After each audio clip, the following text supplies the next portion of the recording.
The crystal wine glass slipped from Kwame Osei's hand, shattering against the marble floor of his Lagos penthouse. But he barely heard the sound. His eyes were locked on security footage playing on his phone. Footage that would change everything he thought he knew about his perfect life.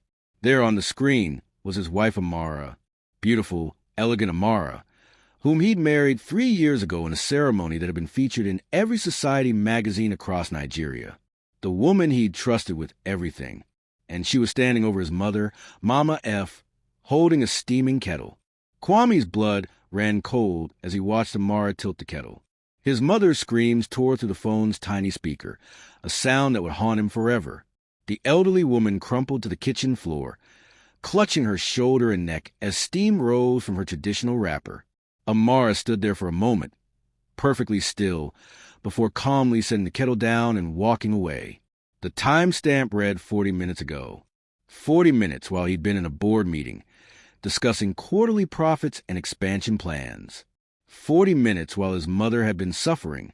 Kwame's hands shook as he grabbed his car keys. His driver started to approach, but Kwame waved him off. He couldn't trust anyone right now. Couldn't think straight. The drive from his Victoria Island office to his Ikoyi home usually took 20 minutes. He made it in 12, his Mercedes weaving through traffic like a man possessed. The house was quiet when he entered. Too quiet. The kind of quiet that comes before a storm. He could hear the grandfather clock in the hallway ticking away, each second an eternity. His Italian leather shoes made soft sounds against the cool tiles as he moved through the house, his heart pounding so hard he could feel it in his throat. He found his mother in the guest room, lying on the bed. The family doctor, Dr. Adeyemi, was wrapping bandages around her shoulder and arm. Mama F's face was contorted in pain, tears streaming down her weathered cheeks. The proud woman who had sold vegetables in the market to put him through university, who had never complained even when times were hardest, was reduced to this. "Kwame," she whispered when she saw him. "My son." He rushed to her side, taking her uninjured hand in his. The skin that had once been smooth and strong now felt paper-thin. "Mama, I saw everything. I'm so sorry I wasn't here." Dr. Adeyemi looked up grimly. Second-degree burns on 15% of her body.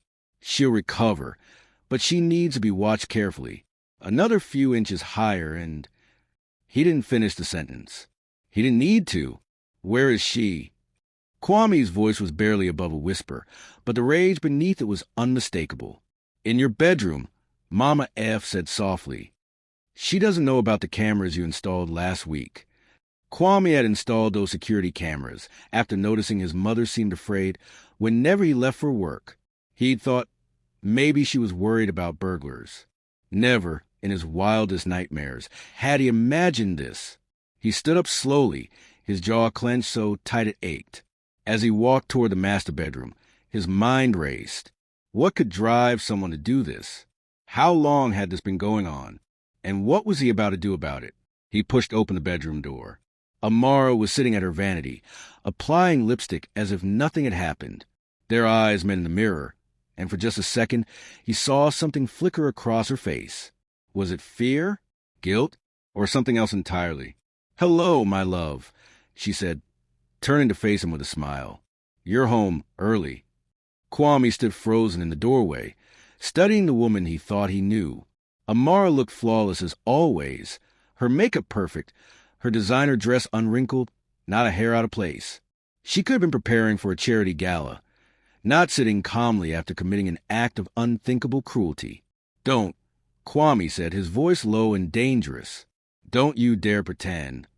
Amara's smile faltered for just a moment before she recovered. "Pretend what, darling? You're speaking in riddles." She stood up, smoothing down her dress. "Is something wrong? Is something wrong?" Kwame repeated, his voice rising. "My mother is in the guest room with burns covering her body, and you're asking me if something is wrong?" Something changed in Amara's expression. The mask of innocence slipped away, replaced by something cold and hard. "Oh, you know about that." The casualness of her response hit Kwame like a physical blow. "That's all you have to say." "Oh, you know about that." "Amara, you poured boiling water on my mother." "She deserved it," Amara said flatly. turning back to her mirror. That woman has made my life miserable since the day we got married. Always criticizing me, always watching me, always acting like I'm not good enough for her precious son. Kwame felt like he was in a nightmare. So you burned her? Have you lost your mind? I've lost my patience, Amara snapped, whirling around to face him. Do you know what it's like, Kwame? Living in this house with her? She questions everything I do. The way I dress, the way I spend money, the friends I keep. She goes through my things when I'm not home. She treats me like a child, like a servant in my own house. So you tried to kill her? Kwame's hands were shaking now, not from fear, but from the effort of restraining himself. He'd never raised a hand to a woman in his life. And he wouldn't start now, but the rage coursing through him was unlike anything he'd ever felt. Don't be dramatic, Amara said dismissively. It was just hot water. She'll be fine.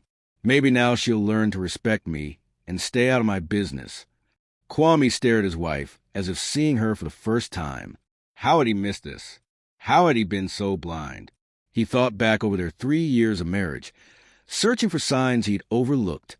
The small comments Amara would make about his mother, the way she'd tense up whenever Mama Ev visited, the arguments he dismissed as normal family friction. Pack your things, he said quietly. Amara laughed, a harsh sound that echoed off the bedroom walls. Excuse me, you heard me. Pack your things and get out of my house. Your house. Amara's eyes flashed with anger. I'm your wife, Kwame. This is my house, too. You can't just throw me out. Watch me. Kwame pulled out his phone. I have everything on camera. Amara, every second of what you did. You assault my mother in my home, and you think you can stay here? For the first time, genuine fear crossed Amara's face. You're recording the house? I installed cameras last week. After Mama told me she'd been having accidents. Falling down the stairs. Finding broken glass in her slippers. Burns on her hands from pots she swears she never touched. Kwame's voice was thick with disgust. I thought maybe she was getting confused in her old age. But it was you all along, wasn't it? This wasn't the first time. Amara's silence was answer enough. How long? Kwame demanded. How long have you been torturing my mother? I haven't been torturing anyone, Amara said, but her voice had lost its confidence. She's exaggerating. Old people always exaggerate. The cameras don't lie, Amara. Kwame stepped closer, his phone still in his hand. I'm going to review every second of footage from the past week, and then I'm going to decide whether to just divorce you or have you arrested for attempted murder. You wouldn't dare, Amara hissed. Do you know what kind of scandal that would cause? Your business partners, your reputation. Everything you built will be destroyed. People would ask what kind of man can't control his own household. Kwame felt something break inside him. This woman, whom he'd loved and trusted, was threatening him, trying to manipulate him into protecting her after what she'd done. Get out, he said again. Now, before I change my mind about calling the police right this second. Amara's face twisted with rage. Fine, but you haven't seen the last of me, Kwame Osei. I'm not going to just disappear quietly. We're married. That means something legally. Half of everything you own is mine. She grabbed her designer purse and stormed toward the door, but Kwame blocked her path. You're not taking anything from this house, except the clothes on your back. Everything else stays here until the lawyers sort this out. You can't do this to me. Amara's voice rose to a shriek. I gave up everything for you. My modeling career, my independence, everything. You gave up nothing, Kwame said coldly. I funded your lifestyle for 3 years while you tortured my mother. Now get out before I throw you out.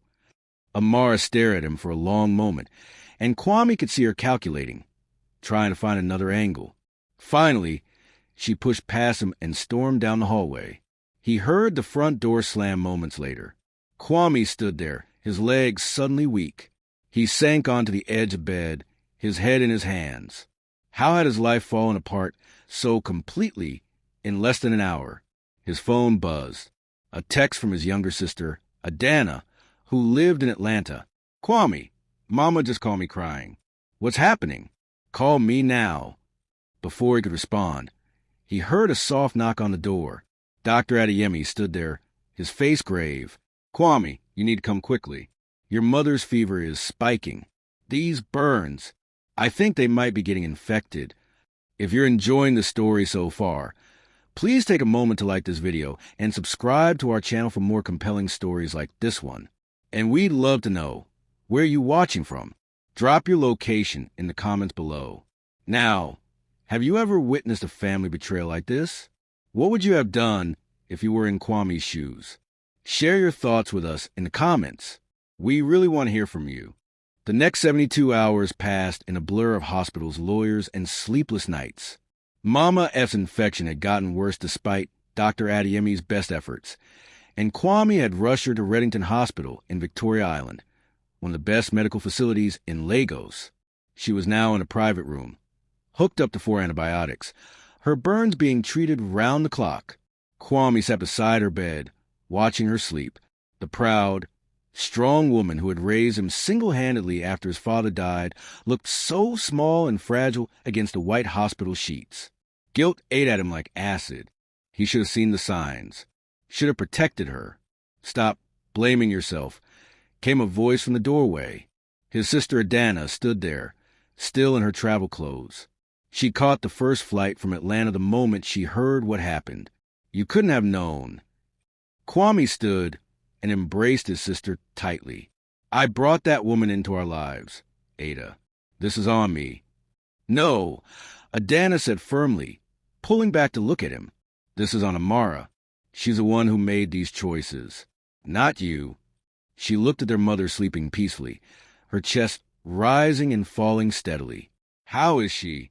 "The doctors say she'll recover fully. But Ada," his voice cracked, "I reviewed all the footage. It's been going on for months, maybe longer. Little things at first. Pushing Mama when she thought no one was looking, hiding her medication, leaving spoiled food in her room. It escalated gradually." Adana's hands clenched into fists. "That monster, where's she now?" "Staying at her friend Chidinma's place in Lekki. My lawyer has already filed for divorce and gotten a restraining order. She's not allowed within 500 meters of Mama or this hospital." "And criminal charges?" Kwame hesitated. "That's more complicated. My lawyer, Benson, says we have a strong case for assault causing bodily harm. But Amara's family has been calling nonstop. Her father is threatening to make this a media circus. He's connected with several newspaper editors." "Let him," Adana said fiercely. "Let everyone know what kind of person she is." "It's not that simple." Kwame ran his hand over his face, exhaustion evident in every line. "My company just secured a major contract with the government. Any scandal could jeopardize that. And Mama," he glanced at their mother, "she keeps saying she doesn't want you to press charges. Says it will only bring shame to the family." "Shame?" "She's worried about shame after what that woman did to her. You know Mama, she still thinks about things the old way. What will people say? What will people think?" A soft groan came from the bed. Both siblings rushed to their mother's side as her eyes fluttered open. "Kwame? Adana? When did you get here, my daughter?" "Just now, Mama," Adana said, taking her mother's hand gently. "How are you feeling?" "Like an old woman who's been foolish," Mama F said with a weak smile. "I should have told you sooner, Kwame. Should have spoken up." "Why didn't you?" Kwame asked, his voice breaking. "Mama, why did you suffer in silence?" Mama F's eyes filled with tears. "Because I didn't want to be the mother-in-law who caused problems. Everyone always says mothers-in-law are troublemakers, that we can't let our sons grow up. I thought maybe if I was quiet, if I was patient, Amara would come to accept me, that she would see I only wanted the best for both of you." "Oh, Mama," Adana whispered, tears streaming down her own face. "I tried so hard to be good to her," Mama F continued. "I praised her cooking even when it was terrible. I complimented her dresses, even when they were too revealing. I bit my tongue when she was rude to the house staff. But nothing was ever enough. She hated me from the beginning." Kwame's jaw tightened. "Did she ever say why?" Mama F was quiet for a moment, then said softly, once, when she'd had too much wine at dinner, she told me the truth. She said she never wanted a traditional Igbo wedding, never wanted to live with family around. She wanted a small, Western-style marriage where she could be free to do as she pleased. But you insisted on honoring our culture, on the traditional ceremony, on having me live with you. She blamed me for all of it. That's insane, Adana said. Kwame, you gave that woman everything. A life of luxury most people can only dream of. It wasn't enough, a new voice said from the doorway. They all turned to see Benson, Kwame's lawyer, standing there with a briefcase and a grim expression. Sorry to interrupt, but we need to talk. Now. Kwame kissed his mother's forehead and stepped out into the hallway with his lawyer. What is it? Benson pulled out several documents. Amara's filed a countersuit. She's claiming you were abusive throughout the marriage, that your mother was abusive to her, and that the incident with the hot water was self-defense. Self-defense. Kwame's voice rose. There's video evidence. She claims the video is edited, that there's missing context, and she's got 3 of her friends willing to testify that they witnessed you threatening her and your mother verbally abusing her on multiple occasions. Kwame felt like he'd been punched in the gut. They're lying. I know that and you know that, but in court, it becomes her word and her witnesses against yours. And there's more. Benson pulled out another document. She's claiming she's pregnant. Says she's carrying your child and that the stress of your violent behavior is putting the baby at risk.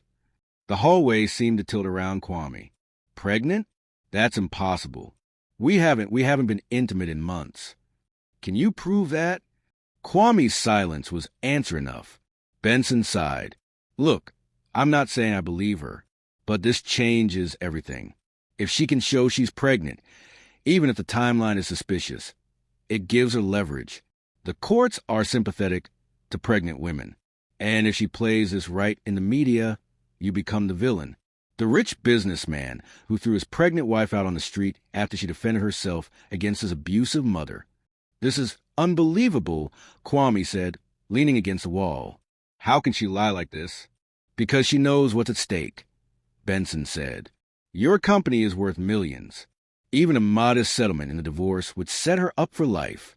But if she can paint you as the aggressor, she might walk away with half of everything plus child support. So what do? We fight. We get our own witnesses.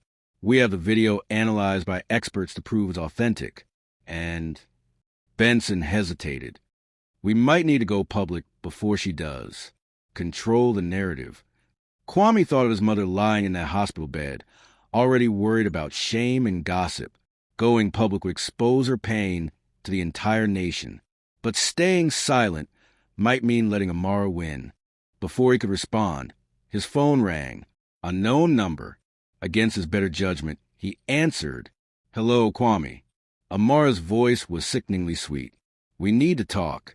Meet me at our favorite restaurant in Ikoyi tonight. 8 o'clock. Come alone, and don't tell anyone. If you do, you'll regret it. Trust me on that. The line went dead. Kwame stared at his phone, his mind racing. This was clearly a trap. But what if Amara had something else planned? What if refusing to meet her made things worse? What was that? Benson asked. Kwame looked at his lawyer, then back at his mother's hospital room, where Adana sat holding Mama F's hand. He thought about everything he stood to lose, his reputation, his business, his family's peace. Nothing, he lied, just a spam call. But as he said it, he knew he was going to that restaurant. He needed to look Amara in the eye one more time and understand how the woman he'd married had become this stranger, this monster. What he didn't know was that Amara wasn't planning to meet him alone, and the trap she'd set was far more elaborate than he could have imagined. The restaurant was one of those exclusive establishments in Ikoyi where Lagos's elite came to see and be seen. Kwame had proposed to Amara here 3 years ago, on the candlelit terrace overlooking the lagoon. Now, as he walked through the ornate doors at exactly 8 o'clock, the memories felt like they belonged to someone else's life. The hostess led him to a private dining room in the back. His heart was pounding, and he'd made sure to text his location to Benson despite Amara's warning. He wasn't a fool. Whatever game she was playing, he needed insurance. Amara was already seated, wearing a flowing white dress that seemed designed to emphasize her supposedly pregnant state, though Kwame couldn't see any visible signs. She looked up as he entered, her expression unreadable. "You came," she said softly. "You didn't give me much choice with your threats." Kwame remained standing, keeping his distance. "What do you want, Amara? Sit, please. Let's be civilized about this." Civilized? Kwame's laugh was bitter. "You burned my mother, lied to the police, and you want to talk about being civilized? I want to talk about making this all go away," Amara said, gesturing to the empty chair across from her. "Please, Kwame, just hear me out." Against his better judgment, he sat down, but kept his hands visible on the table, his phone recording audio in his pocket. "Talk." Amara took a deep breath. "I know you hate me right now. I know what I did was wrong." "Wrong? You tortured an old woman for months." "Let me finish." Amara's composure cracked for a moment before she regained control. "I'm not asking for forgiveness, Kwame. I'm asking for a clean break. No criminal charges. A simple divorce. And I'll disappear from your life forever. In exchange for what? Let me guess, a huge payout. In exchange for me not destroying everything you built." Amara's voice hardened. "You think that video of yours is the only evidence that matters? I have 3 years' worth of my own evidence. Photos of bruises on my arms. Audio recordings of your mother calling me terrible names. Witnesses who will testify to your violent temper." "All lies," Kwame said through gritted teeth. "Maybe, but you know how these things work in Nigeria. The media loves a scandal. Billionaire businessman abuses wife and forces her to live with cruel mother-in-law. How do you think your government contract survives that headline? How do you think your investors react when I'm on every talk show, cry about how I suffered in silence?" Kwame studied her face, looking for any trace of the woman he'd fallen in love with. "You've been planning this from the beginning, haven't you?" Something flickered in Amara's eyes. "Not from the beginning, but after the first year, when I realized your mother would never leave, when I understood that I'd always be second place in your life. Yes, I started preparing for this day." "So, why didn't you just leave? Why the cruelty? Why hurt an innocent woman?" For the first time, genuine emotion crossed Amara's face, but it was anger, not remorse. "Innocent? Your mother made my life hell, Kwame, every single day. Commenting on my clothes, my friends, my wasteful spending. Going through my phone when I was in the shower. Telling you I wasn't traditional enough, wasn't respectful enough, wasn't good enough. So you tried to kill her?" "I tried to make her leave." Amara's voice rose. "I tried everything to get her to go back to her own house, to give us space to be a normal married couple. But she wouldn't go, and you wouldn't make her go. What was I supposed to do? Not assault her?" Kwame stood abruptly, his chair scraping against the floor. "You're actually sitting here trying to justify attempted murder." "Sit down," Amara said urgently. "Please, Kwame, we're not finished."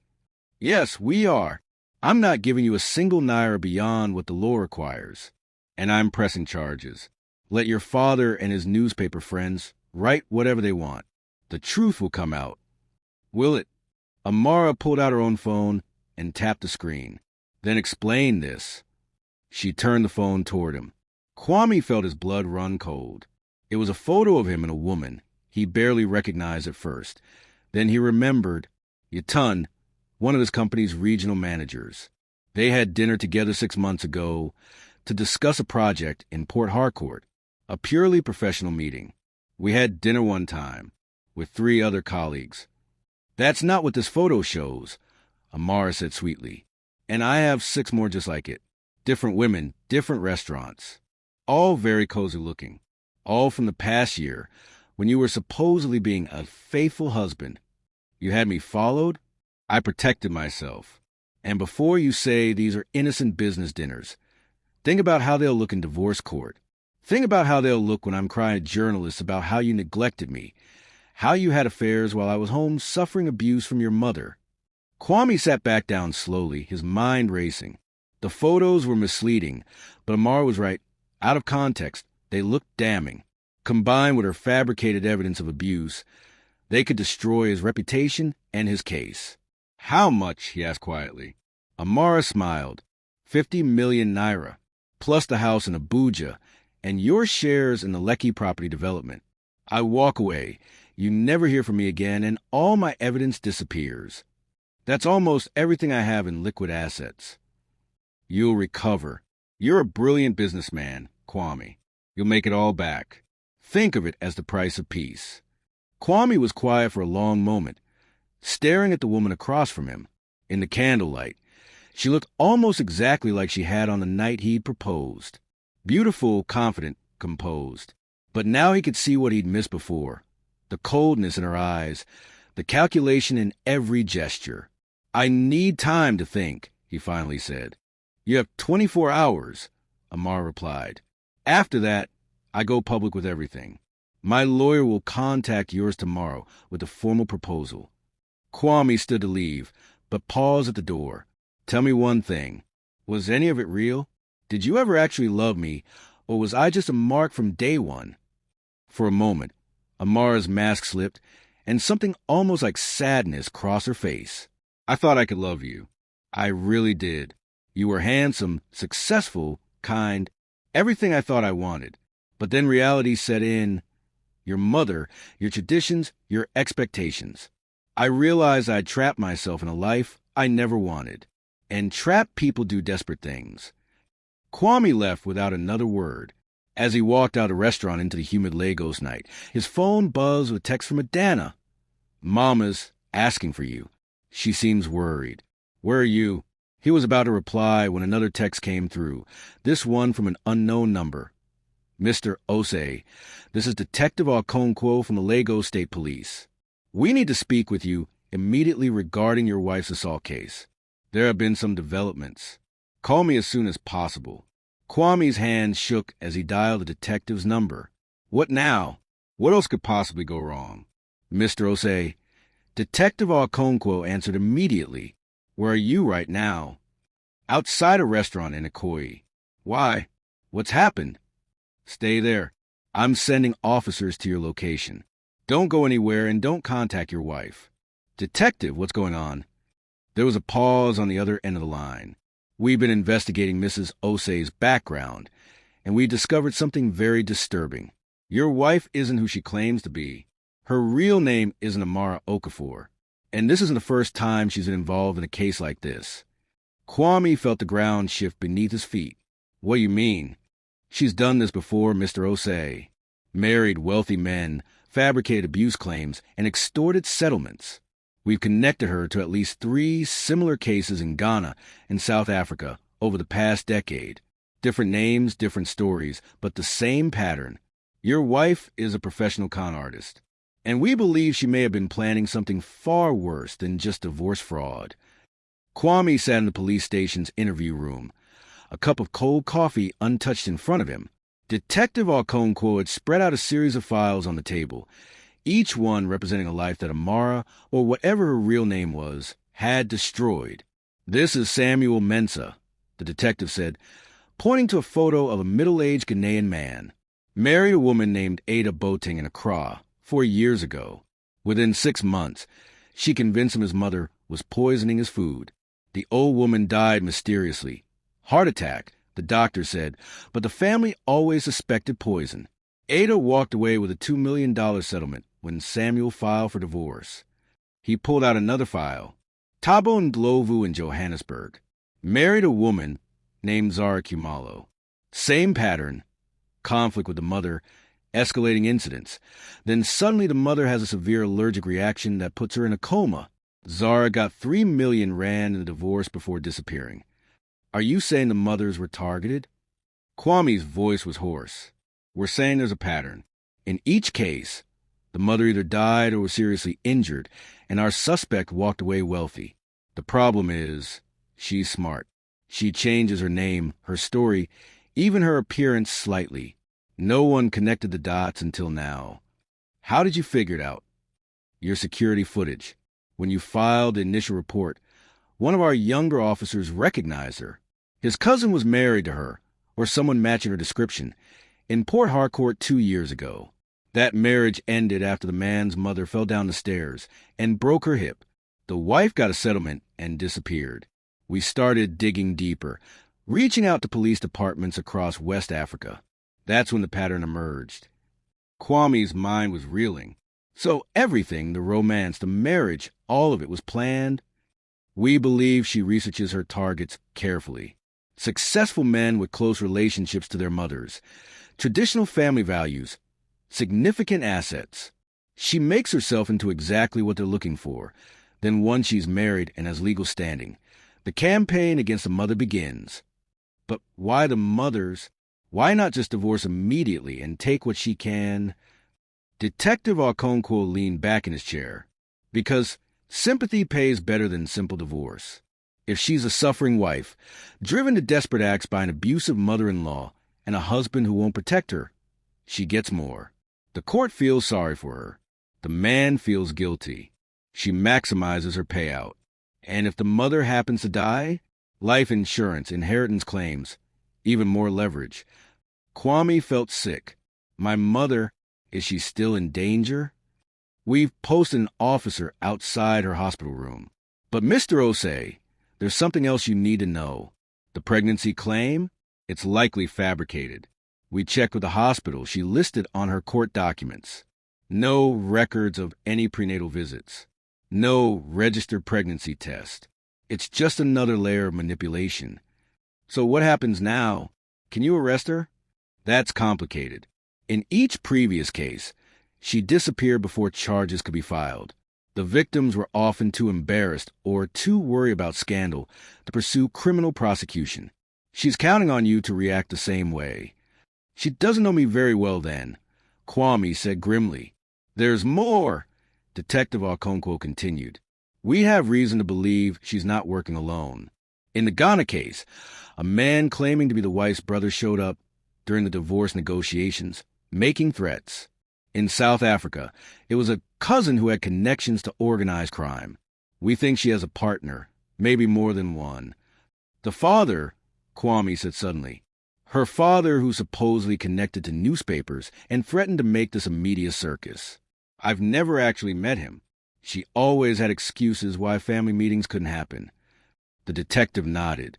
We're looking into that now. Mr. Osei, we want to set up a sting operation. We know she contacted you tonight, demanded a meeting. We believe she'll reach out again to pressure you into the settlement. When she does, we want you to wear a wire, get her to confess on tape. With her pattern of behavior and a recorded confession, we can finally put her away. Kwame thought about his mother lying in that hospital bed, thought about the other mothers who had suffered, who had died. What do you need me to do? Agree to her terms. Tell her you'll pay. Set up a meeting for the exchange. We'll have officers positioned nearby, recording everything.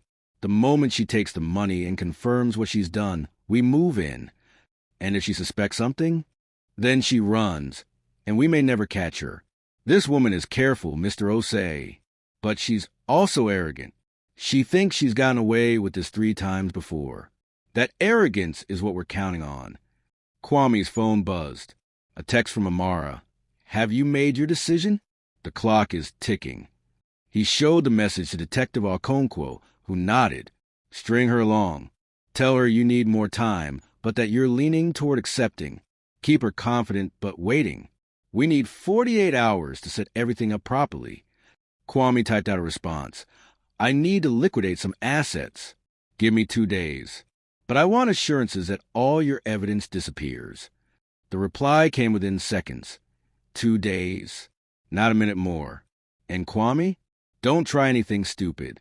I have people watching you. I'll know if you go to the police. He showed the message to the detective, who smiled grimly. She's bluffing. Standard intimidation tactic. But just to be safe, we'll assign plainclothes officers to shadow you. She'll think they're her people, but they're actually ours. Kwame left the police station as the sun was beginning to rise over Lagos. He'd been up all night, his mind processing horrors he could never have imagined. As his driver took him to hospital, he tried to prepare himself for what he needed to tell his mother and sister. But when he arrived at Mama F's room, he found it in chaos. Nurses were rushing in and out, and Adana stood outside, her face streaked with tears. "Kwame," she cried when she saw him. "It's Mama. She collapsed an hour ago. They're saying there might be something in her for. Something that shouldn't be there." Kwame felt his blood run cold. "What do you mean, something in her for?" A doctor emerged from the room, his expression grave. "Mr. Osei, we need to talk privately. Now!" They stepped into a small consultation room. The doctor closed the door carefully before speaking. "Your mother's condition deteriorated suddenly about 2 hours ago. Her heart rate spiked. She had trouble breathing, and she lost consciousness. We ran immediate tests and found traces of potassium chloride in her bloodstream, far more than should be there. Someone tampered with her for." "Attempted murder," Kwame whispered. "If we hadn't caught it when we did, yes, your mother would have had a cardiac arrest within the hour. As it is, we've stabilized her. But Mr. Osei, someone got into this hospital room and tried to kill your mother. The officer outside her door, where was he? That's what's strange. He says he never left his post. But the security cameras in the hallway malfunctioned for exactly 11 minutes between 3 and 4 a.m. When they came back online, nothing seemed different. Whoever did this knew exactly how to disable the cameras and had access to medical supplies."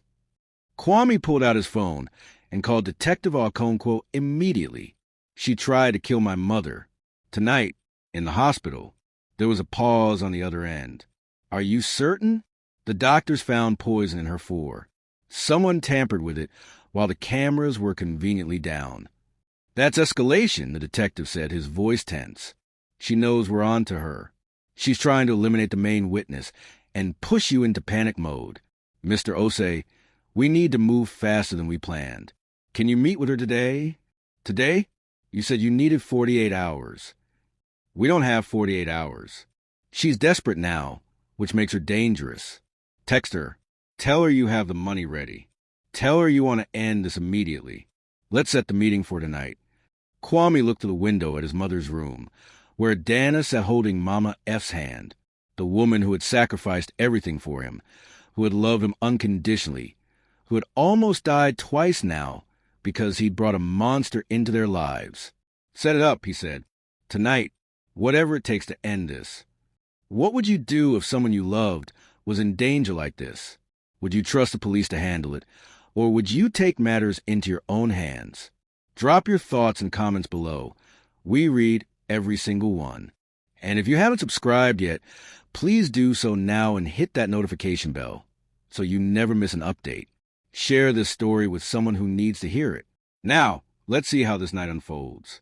The meeting was set for midnight at an abandoned warehouse in Apapa, a location Amara had chosen.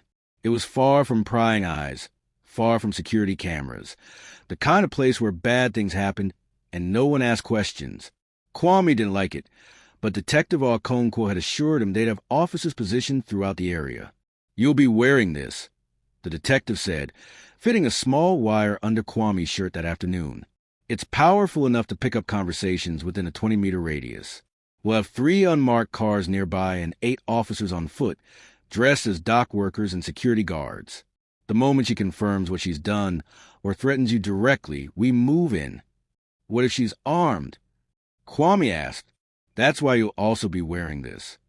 Detective Okonkwo produced a thin bulletproof vest. "It's lightweight, won't be noticeable under your jacket.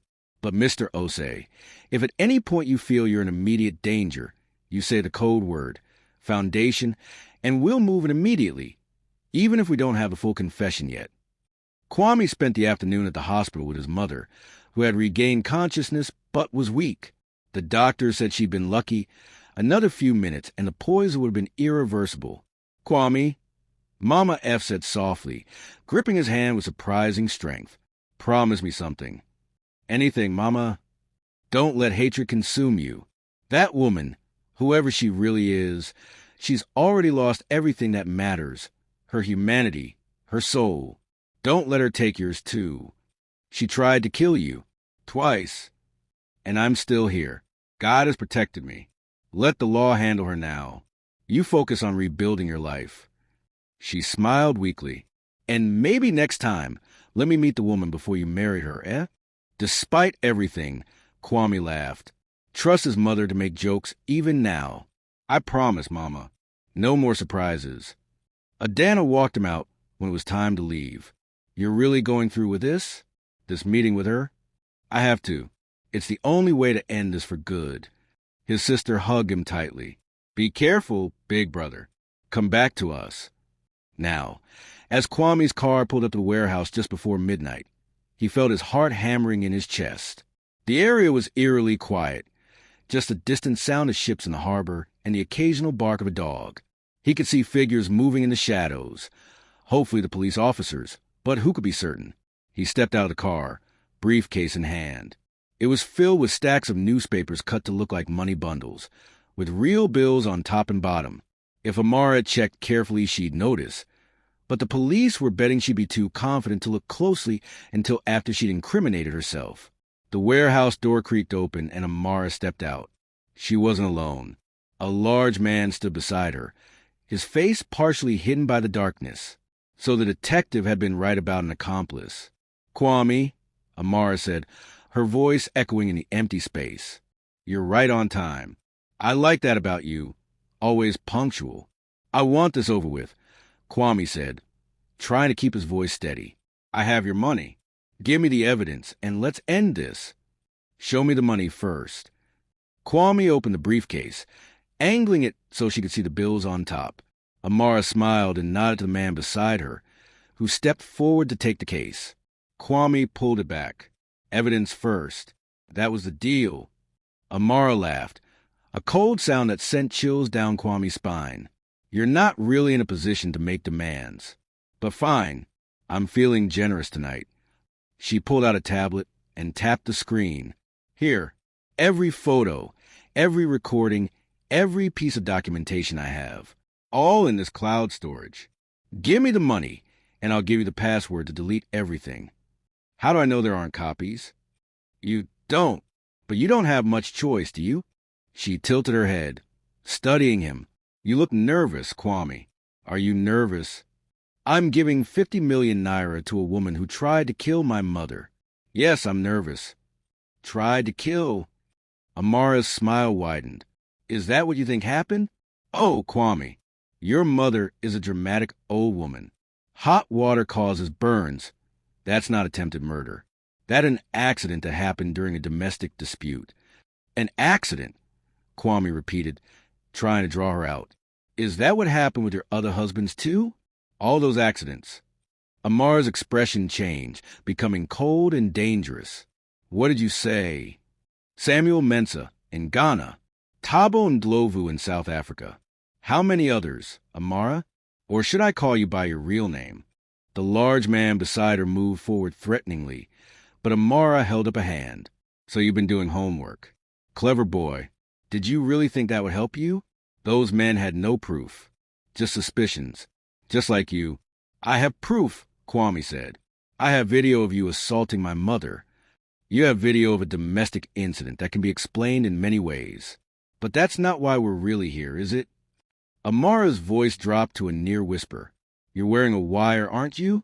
The police are listening right now. That's why you're trying to get me to confess. Kwame's blood ran cold. How did she know? Did you really think I wouldn't have someone watching you? Amara continued.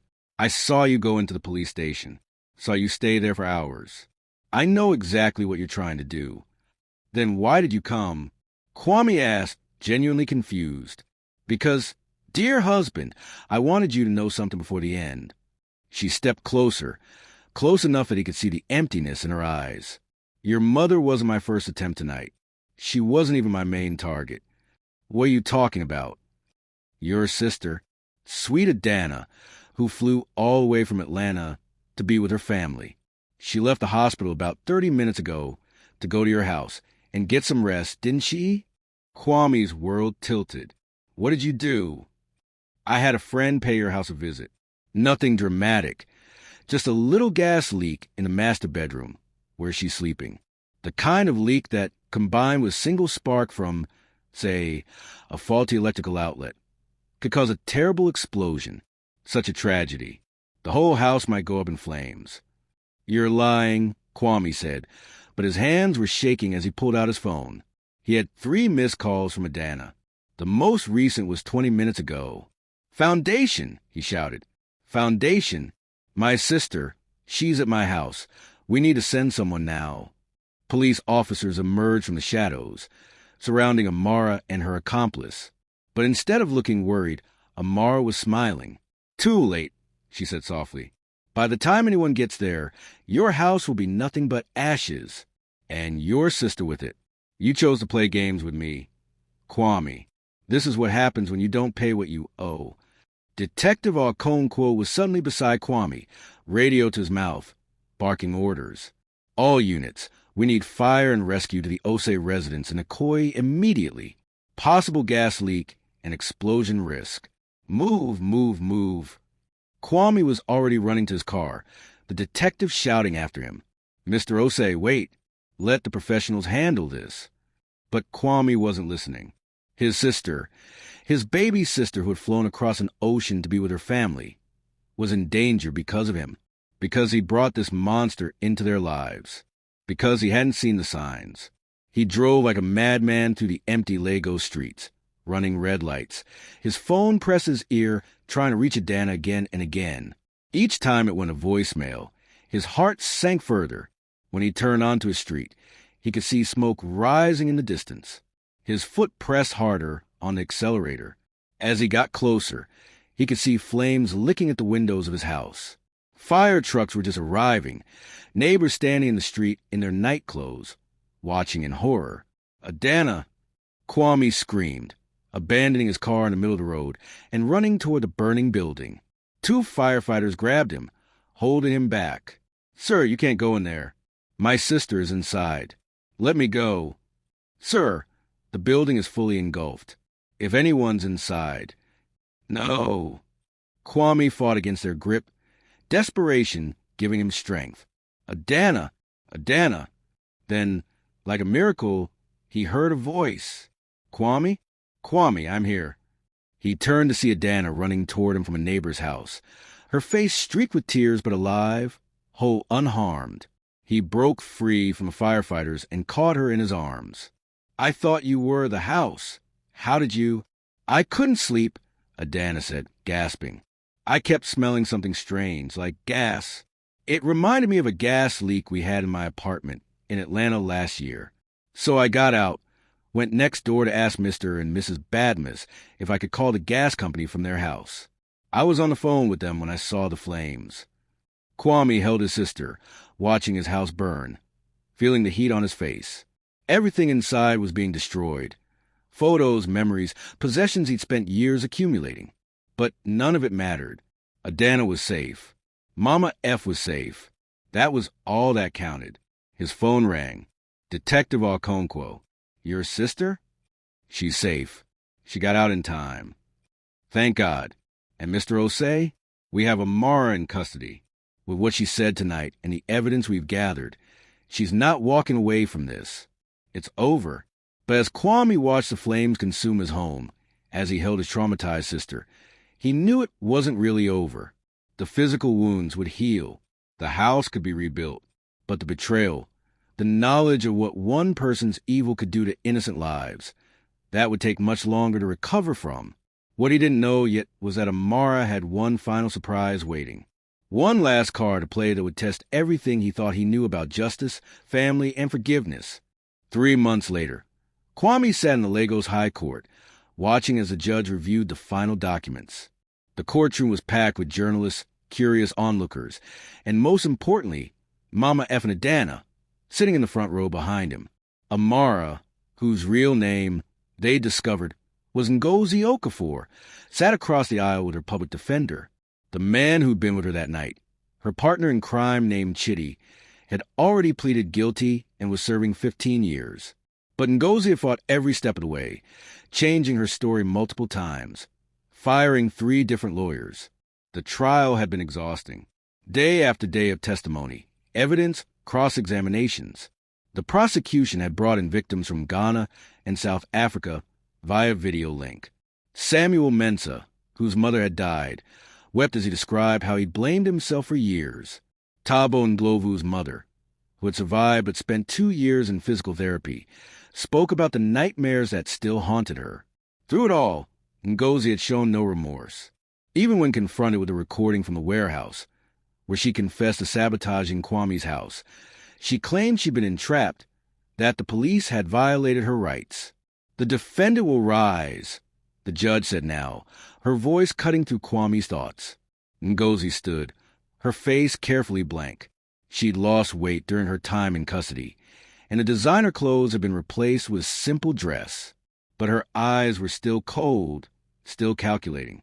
"Ngozi Okafor," the judge began, "this court has heard extensive evidence regarding your systematic fraud, assault, and attempted murder across multiple countries spanning a decade.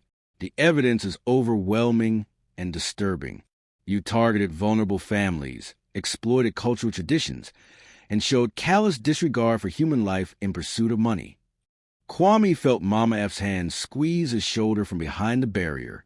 "For the assault of Mrs. F. Osei, I sentence you to 8 years imprisonment. For the attempted murder of Mrs. Osei through poisoning, an additional 12 years. For arson and attempted murder and the destruction of the Osei residence, another 15 years. These sentences will run consecutively, not concurrently. Additionally, you're ordered to pay restitution to all identified victims. 35 years. Kwame felt something release in his chest. It wasn't quite relief. Nothing could undo the trauma. But it was justice. "Before we adjourn," the judge continued, "does the defendant wish to make a statement?" For a long moment, Ngozi was silent. Then, to everyone's surprise, she said, "Yes, Your Honor." She turned to face Kwame directly. "You want to know why? Everyone keeps asking me why. Why did I do these things? Why couldn't I just be a good wife and live a good life?" The courtroom was completely silent. "Because I could," Ngozi said simply. "Because men like you are so easy to manipulate. You see a beautiful woman who laughs at your jokes and pretends to care about your business deals, and you think it's love. You're so desperate to believe in fairy tales that you ignore every warning sign." "That's enough," the judge warned. But Ngozi wasn't finished. And the mothers, always the mothers, standing between their sons and their wives, always thinking no woman is good enough. Maybe if they'd learned to let go, none of this would have happened. Kwame felt Mama F rise behind him, her voice strong despite her age. "Young woman, I pray for you. I pray that someday you understand that love is not weakness, and that trust is not stupidity. My son loved you, and you threw away something precious. You didn't just hurt him, you hurt yourself most of all." For just a second, barely a flicker, something passed across Ngozi's face. Regret? Shame? But it was gone before Kwame could be certain.